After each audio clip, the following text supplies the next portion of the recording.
Hello guys, welcome to dream study. और आप सब कैसे हैं? आई होप आप सब बहुत अच्छे होंगे। चलिए, आज हिंदी का टॉपिक में मैं समास लेके आई हूँ। समास का मतलब होता है संक्षिप्तीकरण, यानी कि शॉर्टकट। ठीक है, समास का मतलब होता है संक्षिप्तीकरण यानी कि शॉर्टकट। चलिए तो परिभाषा देख लीजिए। दो या दो से अधिक शब्दों का परस्पर संबंध बताने वाले शब्दों को समास कहते हैं। यानी कि दो या दो से अधिक जो शब्द मिलकर एक शब्द बना देते हैं उसे समास कहते हैं। ठीक है, तो समास के 6 भाग होते हैं, यानी कि 6 प्रकार के होते हैं समास। हर समास की ट्रिक होती है, हम आपको ट्रिक के साथ समझाएंगे बहुत अच्छे से। चलिए तो फिर स्टार्ट करते हैं आगे। द्वंद्व समास, जिस समास में पूर्व पद और उत्तर पद दोनों ही प्रधान होते हैं उसे द्वंद्व समास कहते हैं। ये तो अभी परिभाषा, जो लिखित परिभाषा है वो आपको मैंने बता दी। पूर्व पद यानी कि पहला पद और दूसरा पद दोनों प्रधान होंगे, दोनों की वैल्यूएशन होगी। ठीक है, उसे समास कहते हैं। लेकिन ट्रिक में क्या है? विलोम शब्द। ट्रिक में क्या है? जो विलोम शब्द है, जहाँ पे विलोम शब्द आ जाए, यानी कि दोनों चीज़ें आ जाए, जैसे कि भाई बहन, सुख दुख, ये दोनों विलोम है एक दूसरे के। भाई बहन का विलोम है और सुख दुख का विलोम है। इस तरीके से जो भी विलोम शब्द आएंगे वो सब द्वंद्व समास में आएंगे। और ट्रिक क्या है? बीच में योजक चिन्ह या और का लोप होगा। ठीक है, तो भाई बहन, भाई और बहन, और सुख दुख, सुख और दुख, माता और पिता, ऊपर या नीचे, इस तरीके से एग्जाम्पल होते हैं। चलिए आगे बढ़ते हैं। द्विगु समास, जिस समास में पूर्व पद संख्यावाचक हो उसे द्विगु समास कहते हैं। इसकी ट्रिक क्या है? गिनती के अंक आएगा, पहले नंबर पर गिनती का अंक आएगा, 1 2 3 4 5 कुछ भी आ सकता है, उसे द्विगु समास कहते हैं। जैसे कि त्रिभुज, 3 भुजाओं का समूह, त्रि आया यानी कि 3 नंबर आया। नवरत्न यानी कि 9 आया इसे। ठीक है, चौराहा यानी कि 4 आया। ये गिनती के शब्द आए हैं, ये है इसकी ट्रिक। द्विगु समास में गिनती के शब्द आएंगे, त्रिभुज, नवरत्न, चौराहा, सप्तमंजिल, सप्तऋषि, तारा, इस तरीके से गिनती के शब्द आएंगे, उसे द्विगु समास कहते हैं। ठीक है, चलिए आगे बढ़ते हैं। कर्मधारय समास, जिस समास में पूर्व पद विशेष और विशेषण और दूसरा पद विशेष हो, यानी कि पहला पद विशेषता बताए और दूसरा पद जिसकी बताया जा रहा वो हो। ठीक है, यानी कि कोई भी एग्जाम्पल होगा इनमें एक शब्द विशेषता बताने वाला होगा, तो इसकी ट्रिक क्या होगी? विशेषता जहाँ प्रकट की जाए वो हो जाएगा। ठीक है, तो जैसे काली मिर्च, काली मिर्च का मतलब काली है मिर्च, तो मिर्च की क्या विशेषता बताई गई? काली, वो काली है, ये इसकी विशेषता है।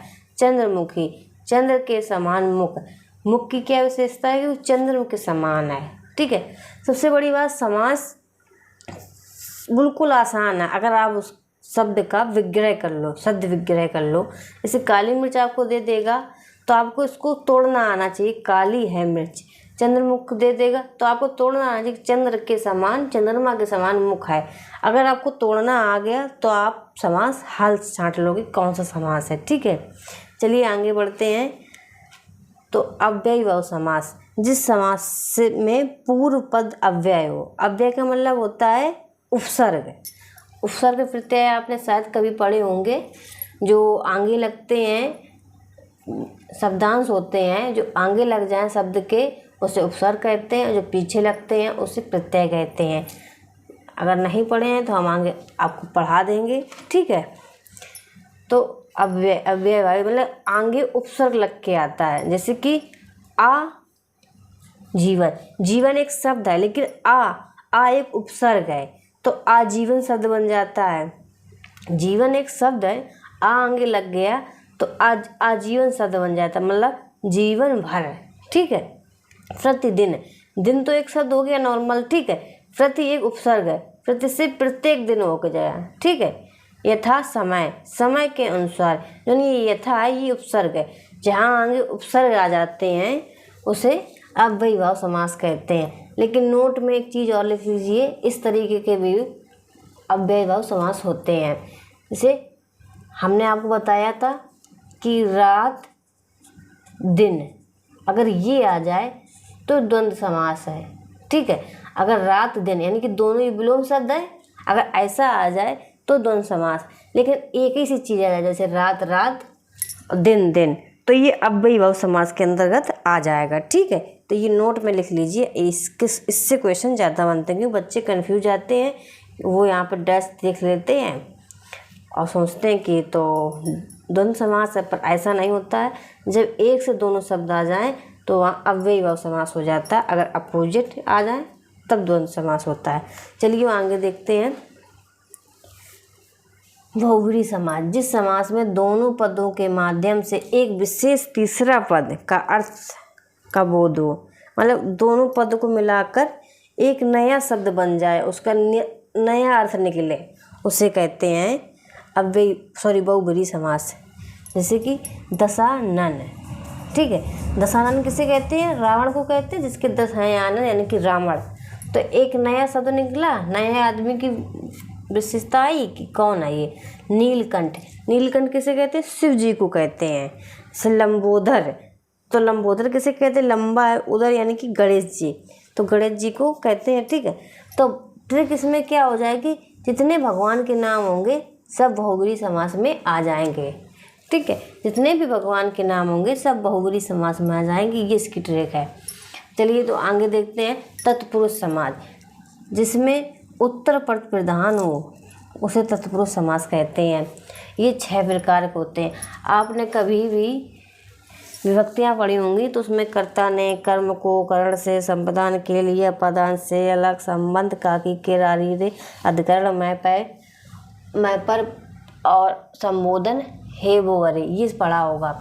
उसमें से पहला छोड़ दो कर्ता वाला और संबोधन वाला छोड़ दो, जो बीच के 6 बचे हैं ना, ये सारे तत्पुरुष समास के भेद होते हैं। ठीक है, चलिए तो जैसे कर्ता को छोड़ दिया, कर्म को करण से, संप्रदान के लिए, अपादान से अलग, संबंध काकी के, अधिकरण मैं पाए पर। ठीक है, चलिए आगे देखते हैं। कर्ता तत्पुरुष समास, इसमें क्या होता है, जैसे कर्ता का क्या होता है, को शब्द छुपा होता है बीच में। जैसे कि एग्जाम्पल में लिखा है मतदाता। मतदाता किसे कहते हैं? मत को देने वाला। जो ये को शब्द आया है ये छुपा था यहाँ पे बीच में कि मत को देने वाला मतदाता कहा जाता है। सॉरी, तो ये को का लोप हुआ और को का चिन्ह कहाँ होता है? कर्ता का। ठीक है, सॉरी, यहाँ पे कर्म होना चाहिए। ठीक है, यहाँ पे कर्म होना चाहिए, हमने गलत कर दिया। को का चिन्ह क्या होता है? कर्म है। ठीक है, तो को का लोप हो अगर तो कर्म तत्पुरुष समास होगा। आगे देखते हैं। करण तत्पुरुष है, यहाँ पे से का लोप होगा। ट्रिक क्या है? से, यहाँ पे से शब्द अगर शब्द विग्रह करें, कोई भी शब्द आए उसका विग्रह करें, अगर बीच में से शब्द आ जाए तो वो करण तत्पुरुष में आ जाएगा। जैसे गुणहीन, गुणों से हीन, गुणहीन, गुणों से हीन, तो ये से जो आया है ये करण को दिखा रहा है। ठीक है, चलिए आगे देखते हैं। संप्रदान तत्पुरुष समास, इसके लिए के लिए आएगा बीच में। ठीक है, जब शब्द विग्रह करेंगे तो के लिए अगर बीच में आ जाए तो संप्रदान तत्पुरुष हो जाएगा। जैसे कि युद्ध भूमि, युद्ध के लिए भूमि, युद्ध के लिए आ गया, ये डिनोट कर रहा है संप्रदान, ये इसकी ट्रिक है। ठीक है, आगे देखते हैं। अपादान, अपादान में क्या अलग होने की होती है। जैसे छत से ईंट गिरी, पेड़ से पत्ता टूटा, या कोई बिछड़ा, मतलब जहाँ पे अलग होने वाली भाव आए वहाँ पे। जैसे पतझड़, पतझड़ कब होता है? जब पेड़ से पत्ता गिरता है। ठीक, उसे पतझड़ कहते हैं। तो पेड़ से पत्ता अलग हुआ है, इसलिए अब ये से ना देखना कि यहाँ भी से था, ऊपर भी, ये यहाँ भी और यहाँ भी। अगर अलग होने वाली बात आए तो अपादान लगाना। ठीक है, अगर अलग होने वाली बात ना आए तो कर्ण लगाना। चलिए तो आगे देखते हैं। संबंध, संबंध में क्या है? का की के आता है। ठीक है, जैसे प्रेम सागर, प्रेम का सागर, दिनचर्या, दिन की चर्या, तो का की आ रहा है ये। ऐसे एग्जाम्पल अगर आप विग्रह करेंगे, बीच में का की आ जाए तो संबंध हो जाएगा, ये इसकी ट्रिक है। ठीक है, आगे देखते हैं अधिकरण तत्पुरुष समास। इसमें ट्रिक का मैं आए, पर आए, इस तरीके से जो आता है उसे अधिकरण तत्पुरुष समास कहते हैं। जैसे कि आत्मविश्वास, आत्मविश्वास मतलब क्या हुआ, आत्मा पर विश्वास, ये पर आ गया तो ये हो गया अधिकरण। नीति निपुण, नीति में निपुण, ठीक है, तो ये में शब्द आ गया तो ये अधिकरण है। तो इस तरीके से आपको याद रखना है। ये ट्रिक हमने आपके सारे समास में बता दी है, एक बार आपको रिवाइज करा दे रहे हैं। सबसे मेन इम्पोर्टेंट है कि अगर आपने विग्रह कर लिया तो आप बिल्कुल भी नहीं भूल पाएंगे। विग्रह करना अगर आ गया आपको, ठीक है। द्वंद्व समास में विलोम शब्द आएंगे, द्विगु समास में संख्या आएगी, कर्मधारय में विशेषता बताई जाएगी, और अव्यय भाव में उपसर्ग आएगा, और बहुव्रीहि में भगवान जी के नाम आएंगे, ठीक है। तत्पुरुष में ये आपको याद रखने हैं 6, ठीक है। कर्म को करण से संप्रदान के लिए, अपादान से अलग, संबंध काकी के, अधिकरण में प्रबल, बस इतनी चीज़ है, याद कर लो, समास बिल्कुल ख़त्म। और ये भी लगभग 2 नंबर के आते हैं पेपर में, तो इम्पोर्टेंट है। चलिए, तो आज का टॉपिक यहीं समाप्त करते हैं। बहुत बहुत धन्यवाद।